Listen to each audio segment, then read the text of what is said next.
My name is Mila Grant, 27, and I run a photography studio in Chattanooga. I thought my money could hold my family together. I paid their rent, my sister's failed projects, everything. Last Christmas, I poured my heart into a party at my parents' house. I set everything up the table, the gifts, the meal, all with my own money. My sister laughed and told me, "You should leave. No one wants you here." My parents said nothing. I didn't scream or cry. I smiled, walked out, and swore they'd never touch my money again. That night flipped a switch. I'd always been the one fixing their messes, but this betrayal hit different. What led to that moment and what I did next turned our family upside down. Stick around to see how they learned you don't cross the one keeping you afloat. If this drama feels interesting, smash that subscribe button and share it. Let's unravel this story together. Growing up, my sister Nicole Vance always had to outshine me. 5 years older, she filled our Chattanooga home with her loud voice and endless need for attention. I was the quiet one, always trailing in her shadow. At 10, I joined our school's spring fair selling friendship bracelets I'd spent weeks weaving to buy a new journal. My little table had neat rows of colorful threads, each knot tied with care. Nicole, 15 and full of charm, saw my setup and joined the fair. She made flashier bracelets, handed out stickers to draw kids over, and took every sale. My table sat empty. I didn't argue, but I learned to guard my plans. At 12, I earned the lead role in our middle school dance recital. I rehearsed every night, perfecting every spin for the big show. The day before, Nicole, then 17, borrowed my costume for a so-called prank and left it crumpled in her room. I found it hours before the performance, stained and wrinkled. I had to wear a backup dress that barely fit, tripping through my steps, while Nicole grinned from the front row.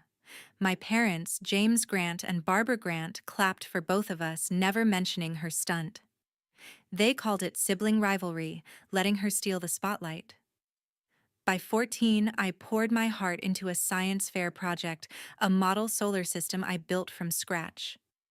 I spent nights researching orbits, painting planets, aiming for first place.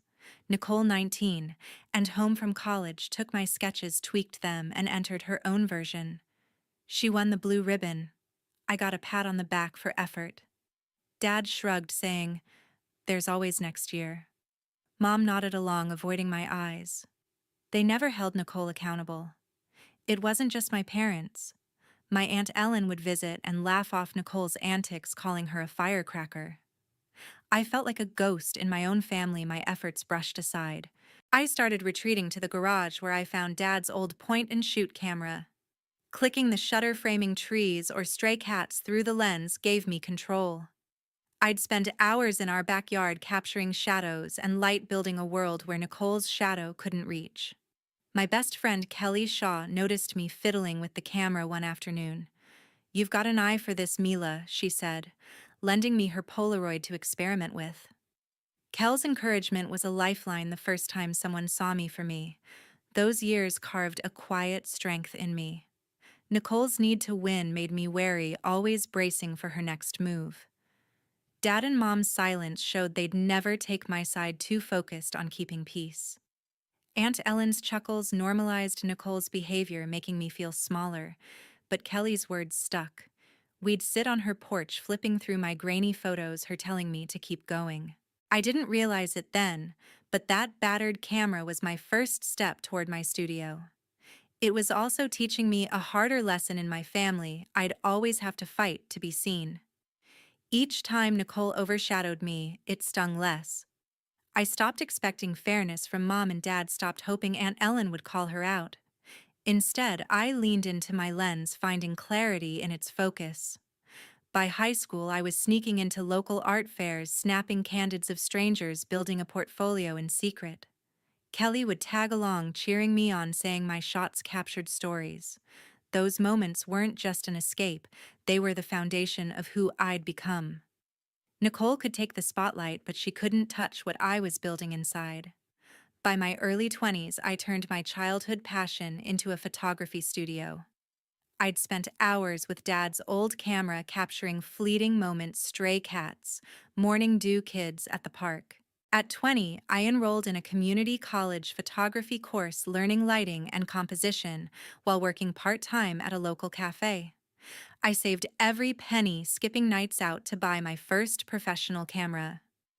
By 22, I rented a small downtown space barely bigger than a closet and opened my studio. I hustled shooting family portraits, senior photos, even pet sessions, building a name through word of mouth. Clients loved my candid, raw, real moments, and soon I was booked weeks in advance.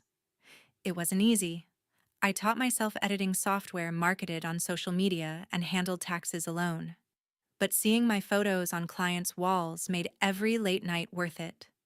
Kelly, my best friend, joined me at 23, helping with bookings and edits. "You're building something real," Mila, she'd say, organizing my chaotic schedule. Her support kept me grounded. By 24, the studio was thriving enough to pay my rent and start saving. That's when my family's needs crept in. Dad James retired early at 50, citing back issues. He and Mom Barbara couldn't cover their two-bedroom house anymore. I stepped up, paying $1,500 a month for their rent. It felt right at first, like giving back to the parents who raised me. But their calls became routine, less grateful, more expectant, asking if I'd sent the payment yet. Then there was Nicole, my sister. At 30, she was a freelance graphic designer with big dreams but no follow-through. Her pitches, logos, posters, websites rarely landed clients. She'd call asking for $500 a month to keep her business going. I'd transfer the money, hoping she'd turn things around. She didn't. Instead, she'd show up at Mom and Dad's talking up her next big gig while I sat quietly, my bank account thinner. Mom would nod, praising Nicole's hustle, never mentioning my help. Dad would pat my back, saying, "You're doing all right, kid," but never asked about my studio's growth. The weight grew heavier. I felt like their wallet, not their family. Mom's texts always ended with a nudge about bills.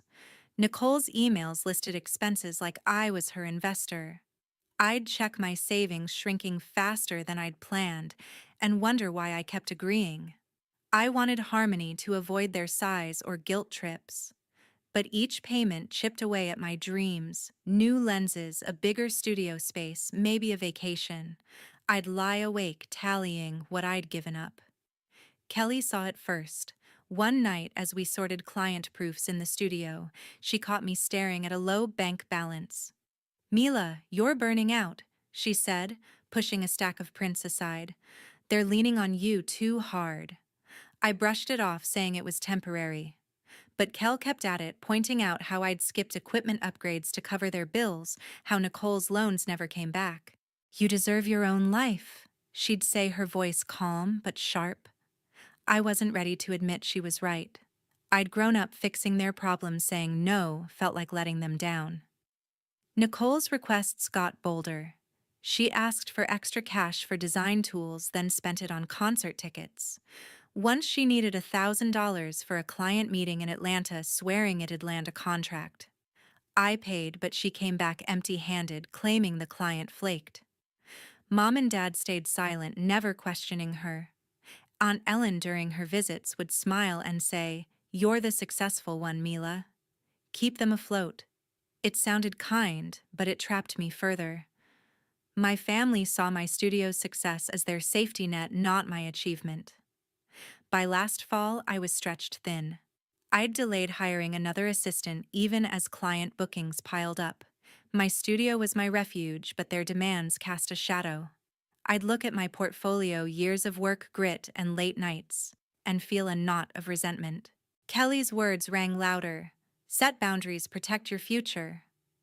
I wasn't there yet, but the idea was growing, a quiet spark waiting for the right moment to ignite. Last Christmas was supposed to be our family's fresh start. I'd poured years into my studio, carried Mom and Dad's rent, propped up Nicole's failing designs, all to hold us together. I was drained but hopeful, determined to make our holiday at my parents' Chattanooga home shine. I set everything up: the table, the gifts, the meal, all with my own money. I draped their dining room with a red tablecloth from my studio arranged pine wreaths and ordered a feast roast ham green beans pecan pie from a local caterer. I wrapped gifts with care, a history book for Dad, a cashmere scarf for Mom, a sketch pad for Nicole's designs. I invited Kelly for support, believing one night could mend our cracks. The house buzzed as guests arrived. Mom fussed over plates, humming carols. Dad strung extra lights, grumbling about tangles. Nicole sauntered in, scrolling her phone, barely glancing at the setup. Aunt Ellen arrived with her daughters Sarah Miller and Emma Miller, my cousins, who chatted loudly about their holiday plans. Sarah, 25, tossed her jacket on a chair while Emma, 23, snapped selfies by the tree. Kelly helped me set out the food, whispering, "You outdid yourself, Mila." I smiled, nerves tight, hoping for warmth. We gathered at the table, candles flickering, plates loaded with steaming dishes. I raised my glass to toast, ready to share a moment of unity. Nicole cut me off, leaning back with a sneer. "You should leave.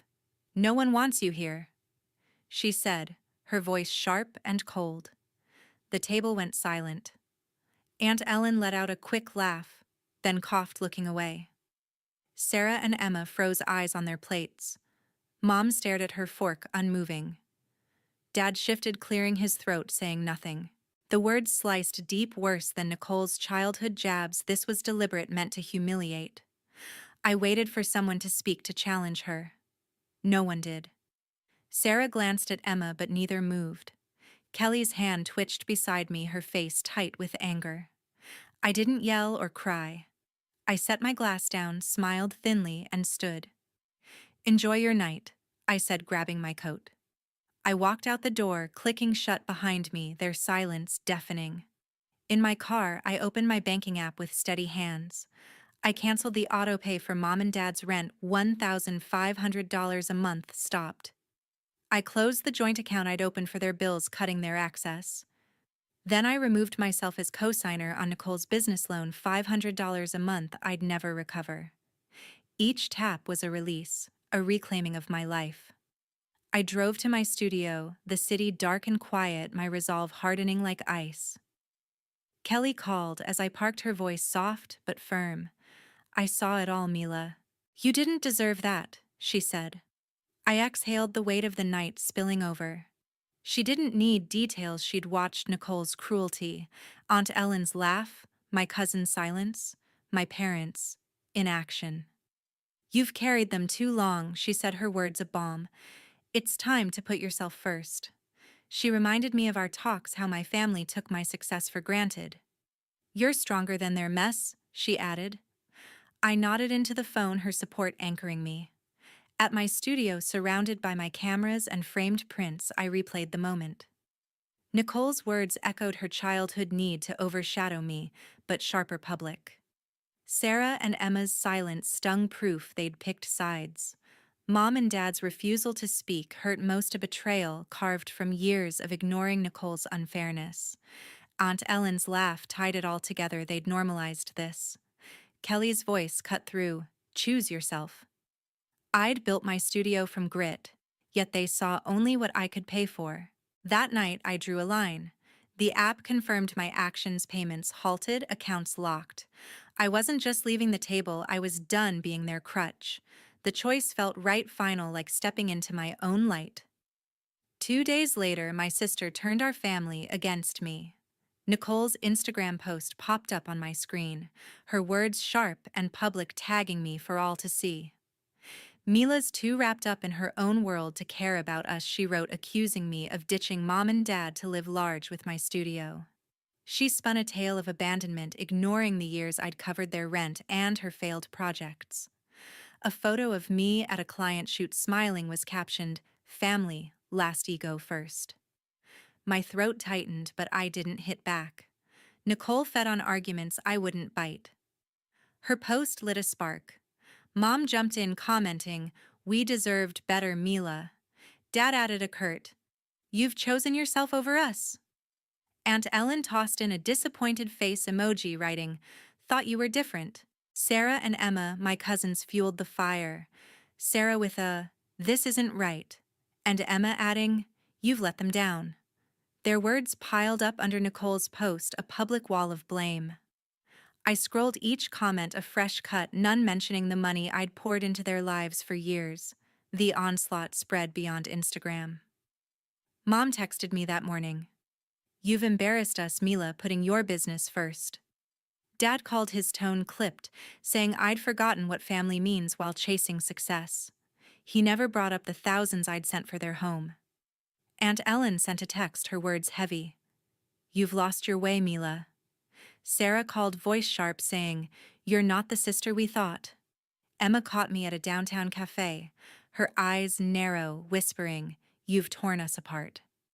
Their accusations mirrored Nicole's, a united front that ignored my sacrifices.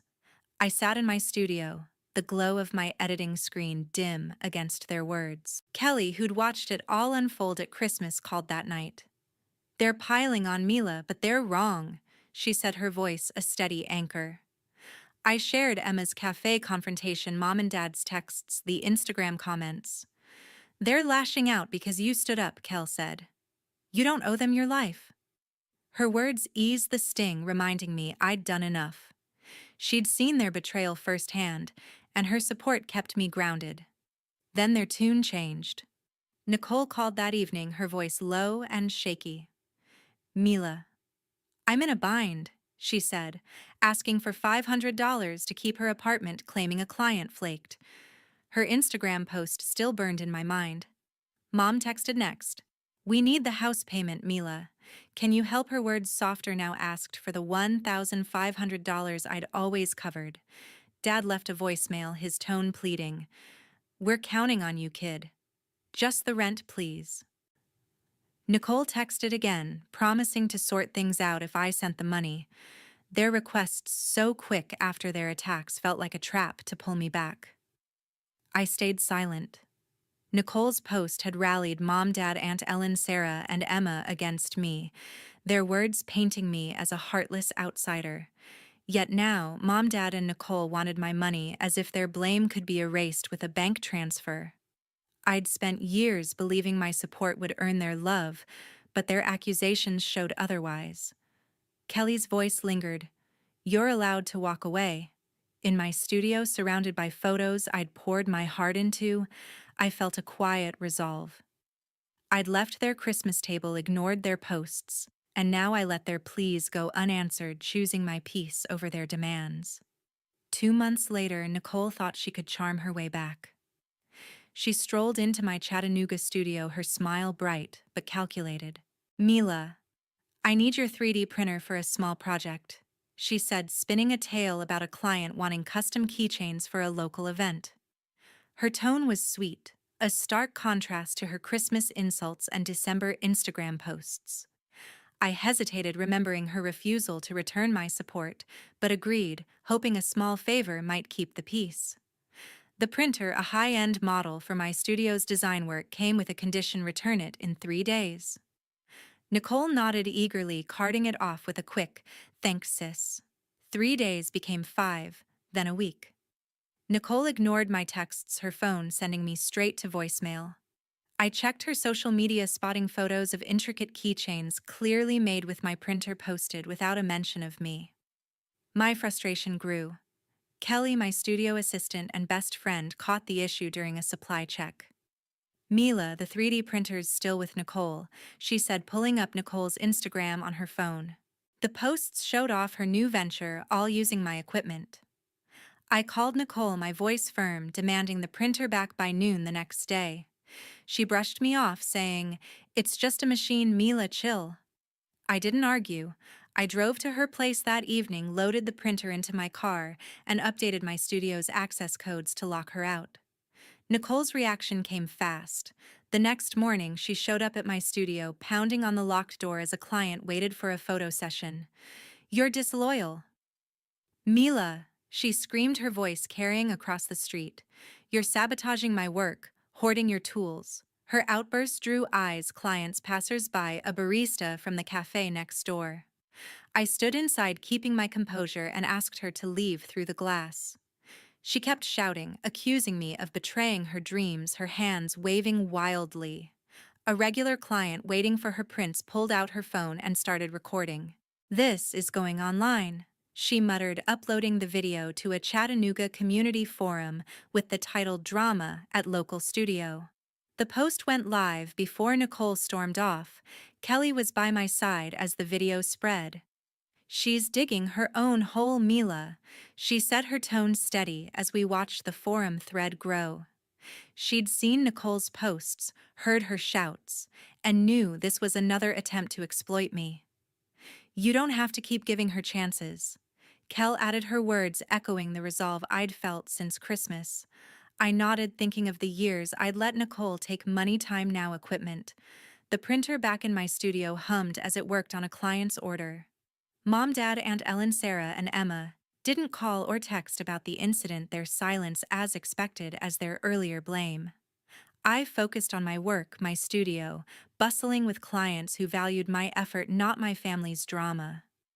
The day ended quietly, but the video was out there, shared across the forum. Nicole's words, "disloyal sabotaging," rang in my head, but I felt no guilt. She'd taken my trust again, and I'd taken it back. My studio, my rules, my boundaries held firm. Kelly stayed late, helping me reorganize the equipment. "You're building something real here," she said, gesturing to the photos lining my walls. I smiled, knowing she was right. The printer was mine, my studio was mine, and my choice to stand firm was mine. Nicole's scene was her own making, captured for all to see, but I let it go, focusing on the life I was creating, one frame at a time. The days after I chose my future over my family, I took the $5,000 I'd once sent to Mom, Dad, and Nicole and poured it into my Chattanooga studio. I bought a new camera, a high-end model that sharpened my portrait work, and launched a photography class for local high school students, teaching them to capture their world through a lens. I hired a new assistant, a single mom named Clara, whose steady hands and warm smile became a studio staple. The investment paid off.